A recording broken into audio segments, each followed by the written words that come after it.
Je pense les vraies valeurs, les choses qu'on retrouve dans la relation humaine, dans la relation sociale, tout ça, ça a toujours été très important pour moi. C'est peut-être pour ça aussi que maintenant, je suis formatrice, c'est que je travaille que dans le relationnel.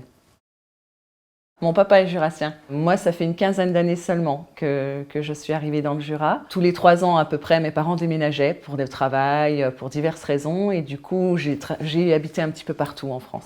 Oui, il y a eu des aléas familiaux, un petit peu des gros soucis quand je suis rentrée dans l'adolescence qui ont fait que j'ai arrêté mon cursus scolaire. J'ai arrêté l'école au collège. On a fait des petits dessins avec mon fils sur des feuilles de papier pour pouvoir mettre en place la répartition des cartes, les règles du jeu. J'ai passé un CAP de cuisine, c'était une formation pour adultes. Eh bien, je rêvais d'être à la place des formateurs.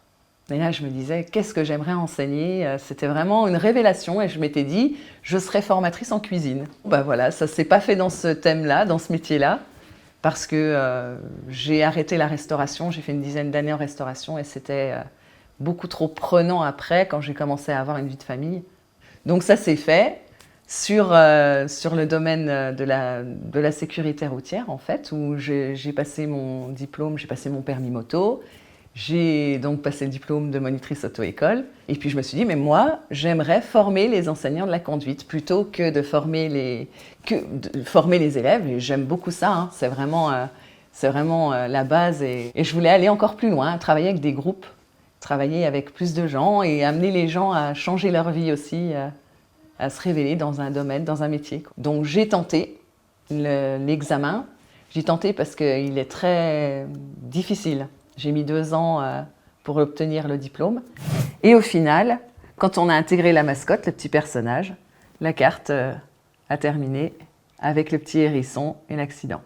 C'est arrivé dans un stage de sensibilisation à la sécurité routière, où j'ai gribouillé comme ça l'état d'esprit du conducteur, et en règle d'un jeu de cartes. Et il s'appelle Pique-Point, forcément. Il a un petit principe assez ludique où il faut vider ses cartes et collecter les points de son permis devant soi. On peut faire des infractions en vidant ses cartes. Sachant qu'une partie s'arrête quand toutes les cartes de la main d'un joueur sont posées, mais que le gagnant, c'est celui qui a le plus de points. Je l'ai donné à l'université pour qu'après, elle peaufine le dessin, la mascotte, parce qu'on a une petite mascotte sur le jeu. On a un hérisson, parce que c'est l'animal le plus écrasé, en voie de disparition en France à cause de la route. On a rechangé régulièrement des choses qui convenaient pas pour la répartition, pour les stratégies du jeu, pour un certain équilibre. Les Jurassiens sont assez, je dirais pas chauvins, mais ils aiment valoriser les produits de leur région. Il est mon produit, donc ce jeu est très très soutenu par les Jurassiens, oui. Il a le logo Made in Jura. Et en effet, oui, ça a une fierté du Jura, parce que si je n'avais pas fait ça ici, si je n'avais pas été poussée par des gens d'ici, du Jura, il ne serait pas sorti.